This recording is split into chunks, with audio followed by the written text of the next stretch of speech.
Everyone knew her face, the smile, the voice, the image that defined an entire era. But behind that image was a life filled with instability, loneliness, and a truth the world never fully understood. Because the woman the world called Marilyn Monroe was never really allowed to exist. This is not the story of a Hollywood icon. This is the story of what was hidden behind her.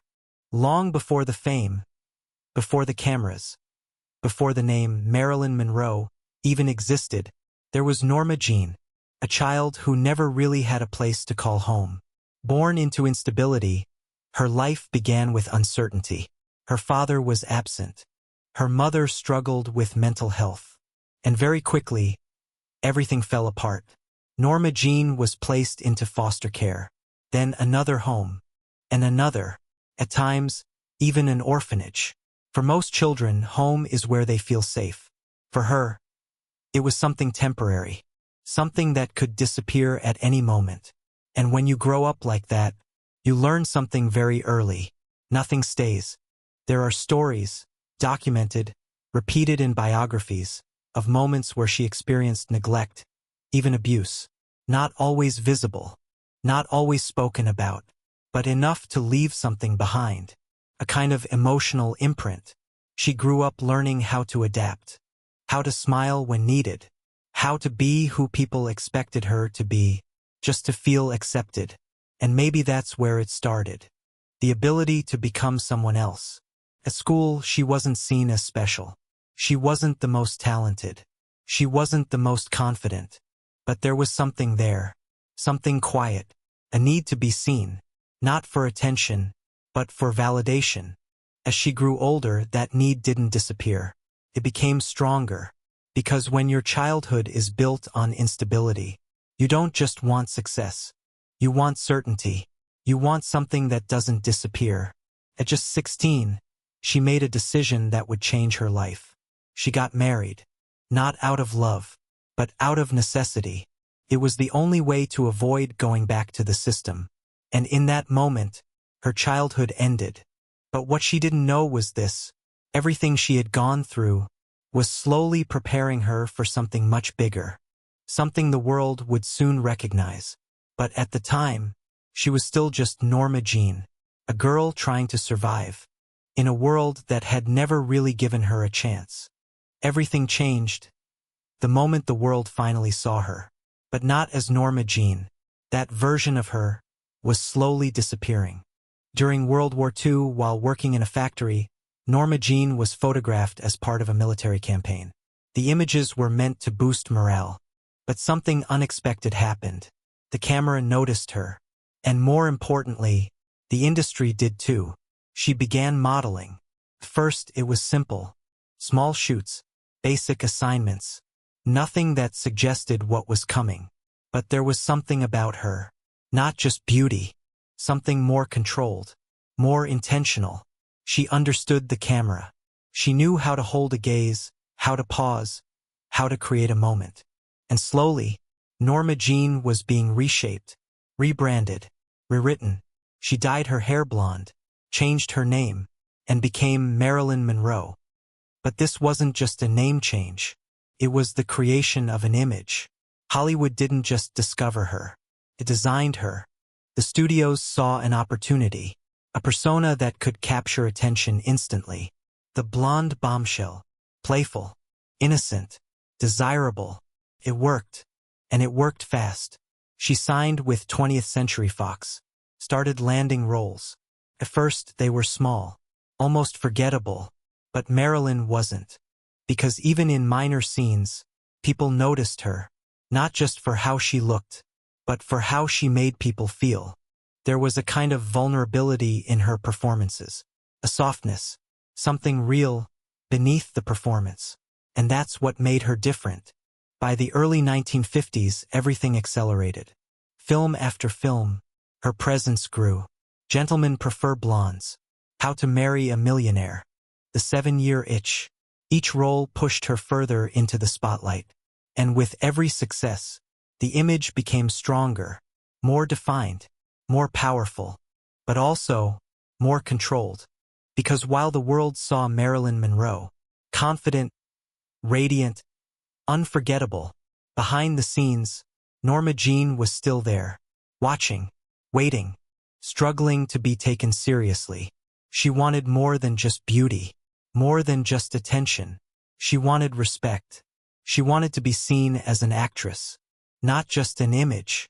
And for a while, it seemed like she might get there. She studied acting seriously, worked with respected coaches, even formed her own production company, something almost unheard of for a woman at the time. It was a bold move, a sign that she was trying to take control of her own career. And for a moment, it worked. Her performance in Some Like It Hot proved something important. She wasn't just a symbol. She was talented, deeply talented. But Hollywood doesn't easily let go of the images it creates, because those images make money. And the more successful she became, the harder it was to escape them. The world didn't want Norma Jean. It wanted Marilyn Monroe. And that created a conflict, one that would only grow stronger over time. Because the more she tried to control her identity, the more the system pushed back.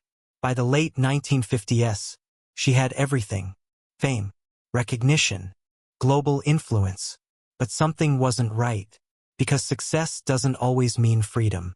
And for Marilyn, it was starting to feel like a cage, a golden one, and what came next would begin to expose everything behind it. By the time the world believed she had everything, she was already losing control, not of her career, but of herself. From the outside, Marilyn Monroe was untouchable, famous, desired, everywhere. But behind the cameras, her life was becoming increasingly unstable. The pressure never stopped. Every role she took came with expectations. Every appearance had to match the image. Perfect, effortless, beautiful, even when she didn't feel that way. And over time, that disconnect began to grow between who she was and who the world demanded her to be. She struggled with anxiety. Insomnia became constant, nights without sleep, days filled with exhaustion. And eventually, she turned to something that seemed like a solution: medication. First, it helped. Something to calm the mind. Something to create rest. But slowly, it became something else: dependence. A cycle that became harder to control. Because the more pressure she felt, the more she needed escape. And the more she escaped, the harder it became to return. Her professional life began to reflect it. She was often late on set, sometimes unable to perform, not because she didn't care, but because she was overwhelmed, trying to carry something no one else could see. Her relationships didn't survive it either. Her marriage to Joe DiMaggio ended in tension. Her marriage to Arthur Miller, someone who understood depth, intellect, also fell apart. Not suddenly, but gradually, like everything else in her life, slowly breaking. There were moments where she tried to take control again, to reset, to rebuild. But each time, the weight returned, because the system around her didn't change. The expectations didn't disappear, and the image never let go. To the world, she was still Marilyn Monroe, the symbol, the fantasy. But inside, Norma Jean was still there, tired, searching for something real, something stable, something that wouldn't disappear. And that search never really ended. By the early 1960s, everything had reached a breaking point.